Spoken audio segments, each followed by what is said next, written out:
ఏమైనా చెప్పొచ్చు. ఆయన చెప్పిన ప్రతిదానికి జవాబు చెప్పాలని మేము లేదు, మాకేం అవసరం లేదు. ఇప్పుడు షిప్ని సీజ్ చేసే అధికారం గురించి తెగ ఓకదంపుడు ఉపన్యాసాలు ఇచ్చే మేధావులు అక్కడ స్మగ్లింగ్ అనేది ఇల్లీగల్ అని ఎందుకు చెప్పట్లేదు వీళ్ళు? ఎంతసేపు సీజ్ ద షిప్ అనేది ఈయనకి అధికారం లేదు, సీజ్ చేయడానికి ఈయనకి అధికారం లేదు, అది సెంట్రల్ లెవెల్లో ఉంటుందని అది చెప్తున్నారు తప్ప 650 మెట్రిక్ టన్నుల పీడిఎస్ బియ్యాన్ని అక్రమంగా రవాణా చేయడం తప్పని చెప్పరండి సార్ వీళ్ళు. అది కనుక అంటే డైవర్ట్ చేస్తున్నారు వీళ్ళు. పాయింటే చెప్పట్లేదు, అది తప్పని చెప్పట్లేదు. అది సప్లై చేయడం తప్పు అని అదే నేను చెప్తా ఉన్నా. 650 మెట్రిక్ టన్నులు చేశారు. 650 మెట్రిక్ టన్నుల స్మగ్లింగ్ తక్కువ సార్, అది 650 తక్కువ. అది ఇప్పుడు వీళ్ళు ఏం చెప్తారంటే వీళ్ళంతా కన్వీనియంట్ గా కవర్ చేసుకుంటారంటే జగన్మోహన్ రెడ్డి గారు 1,00,00,000 కోట్ల అవినీతి చేశాడని ఆరోపణలు వచ్చినాయి అనుకోండి. కాదు 1,400 కోట్లే ఆయన చేసింది అంటే 1,400 అయినా చేయొచ్చా? 1,400 కోట్లైనా అవినీతి చేయొచ్చా? లేకపోతే 650 మెట్రిక్ టన్నులైనా అక్రమంగా బియ్యం రవాణా చేయొచ్చా? ఇందాక మీరు పేర్ని నాని గారు వీడియో చూపించారు. ఆయన ఏమంటాడు? పోర్ట్ అధికారి స్టేట్ లెవెల్లో ఉంటాడు, కస్టమ్స్ అనే వ్యక్తి సెంట్రల్ లెవెల్లో ఉంటాడు అన్నాడు. పవన్ కళ్యాణ్ గారిని ఆ షిప్లోకి వెళ్లకుండా ఆపింది పోర్ట్ అధికారే కదా. అసలు పట్టుకోవాల్సింది ఎవరు? కస్టమ్స్ అధికారి కదా. అతను పట్టుకోలేదు కదా, అతను ఎందుకు పట్టుకోలేదు అని అడగరేంటి వీళ్ళు? పోర్ట్ అధికారి అతను చేయాల్సిన డ్యూటీ అతను చేయలేదు, కస్టమ్స్ అధికారి అతను చేయాల్సిన డ్యూటీ అతను చేయలేదు, అక్రమంగా బియ్యం రవాణా చేస్తున్నారు. మా బాధ ఏంటి? ఇవాళ బియ్యం రేపు ఏదైనా జరగవచ్చు, ఆర్డీఎస్ జరగవచ్చు, గంజాయి జరగవచ్చు, డ్రగ్స్ జరగవచ్చు, మారణాయుధాలు కిందకి మన స్టేట్లోకి రావచ్చు. ఇది తప్పనరేంటి? కేవలం సీజ్ ద షిప్ అనే అధికారం పవన్ కళ్యాణ్ గారికి లేదంటారేంటి? కాదు, ఇది వాటాల గురించి వచ్చిన పంచాయతీ అని అనుమానాలు. ఇందాక రఫీగా చాలా చక్కగా చెప్పారు. చెట్టు కింద కూర్చుని ఏమైనా చెప్పొచ్చు, అమెరికా రాష్ట్రపతి గురించి చెప్పొచ్చు, ఏమైనా చెప్పొచ్చు, 500 కోట్లు అనొచ్చు, 1000 కోట్లు అనొచ్చు, అంత తీసుకున్నారు అనొచ్చు. ప్రూవ్ చేయాలి కదా.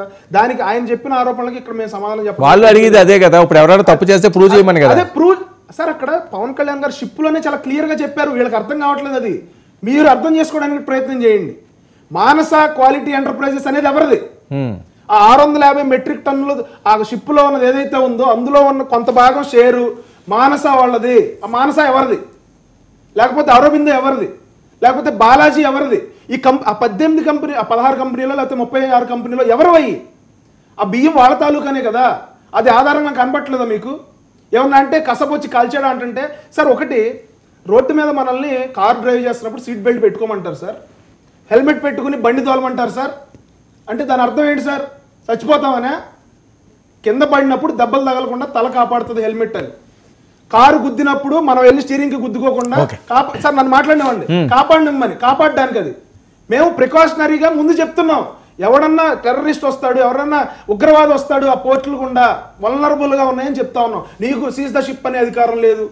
అరే బియ్యం రవాణా జరుగుతుందిరా, మీకు సీజ్ ద షిప్ అనే అధికారం. ఒక సవాల్ విసురుతున్నారు, దాన్ని ఆపే శక్తి ఎవరికి లేదు, అది ఉండదు అక్కడ. సార్ ఒకటి నేను అదే చెప్తా ఉన్నా. పవన్ కళ్యాణ్ గారికి అధికారం ఉన్నా, ఆ అధికారం కస్టమ్స్ సెంట్రల్ పోర్ట్ అథారిటీలో ఉన్నా కూడా పవన్ కళ్యాణ్ గారు సెంట్రల్ రిక్వెస్ట్ చేసే అధికారం పవన్ కళ్యాణ్ గారికి ఉంది.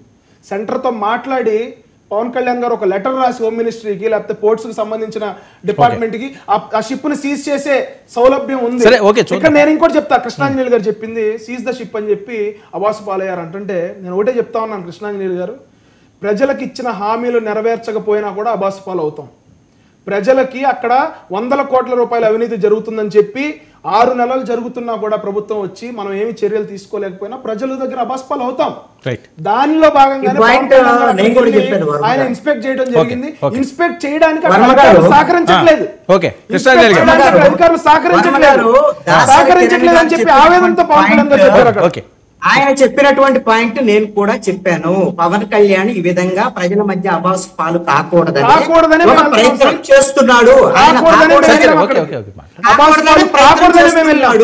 ప్రజలకు ఇచ్చిన మాటని, ప్రజలకు ఏమైతే అవినీతి రహిత పరిపాలనను అందిస్తామని చెప్పి మేము మాట ఇచ్చాం కాబట్టి మేము తీసుకున్నాం కాబట్టి మీరు వాళ్ళ ప్రయత్నం అయితే సిన్సియర్ గా మా తప్పు లేదు, ఈ ప్రభుత్వంలో ఇలాంటి సార్ మీరు 3 అంశాలు చెప్పారు సార్. మాకు వాటా రాలేదంటే సార్ మీరు మాకు కూడా జనసేన వాటా లేదని చెప్పి కరెక్ట్ సార్. అది ఇప్పుడు మేము జెన్యూన్గా ఒక ఎఫర్ట్ పెట్టి సరే ఇస్తాను, ఆయన మాట్లాడికి ఇస్తాను. నేను చెప్పడం అవ్వలేదు సార్. సార్ నేను జనసేనకు వాటర్ రావట్లేదు అనేది తప్పు, మీరు అలా అనడం తప్పు. మేము జెన్యూన్గా ఒక ఎఫర్ట్ పెట్టి మేము దాంట్లో అక్కడ వ్యక్తిని వాళ్ళు రానివ్వట్లేదు లోపలికి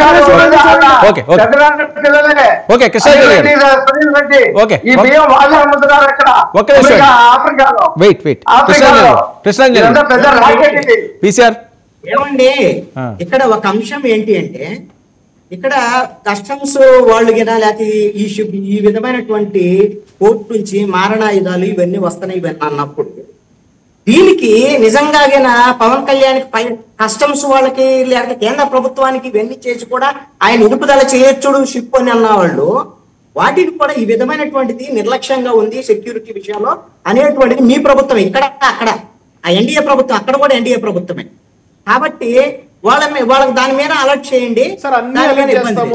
రెండో అంశం ఏంటంటే కేంద్ర ప్రభుత్వం రాస్తాము చేస్తాం, ఏం చేయాలి చెప్పారు, చెప్పారు ఆయన బియ్యం వాటాలో జనసేన వాటా రావట్లేదు అని చెప్పి పవన్ కళ్యాణ్ గారు ఎల్లుండొచ్చు అనే స్టేట్మెంట్ తప్పు. అది కరెక్ట్ కాదు, కరెక్ట్ కాదని చెప్తున్నాను. మేము జెన్యూన్ గా ఒక ఎఫర్ట్ పెట్టామని చెప్తున్నాను. You should appreciate that. Last 5 years లో ఇటువంటి ఒక ఎఫర్ట్ జరగలేదని